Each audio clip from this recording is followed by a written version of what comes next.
So here we are on the Magazzu 13 MX Coupé, which has also the optional hardtop. It's a beautiful boat and she was built 2013. She has 2 times 430 horsepower Magazzo petrol engines and about 450 hours on the clock. Very spacious cockpit, top speed 45 knots. You have a little toilet inside, lots of storage and very comfortable cockpit area. You have some handrails to hold yourself when you're cruising fast and very ergonomic driving position.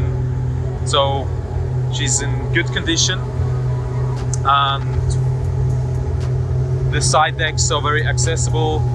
You also have the Fusion hi-fi Wi-Fi system. You have also an anchor counter and then you have a side power boat thruster and maneuverability is really nice.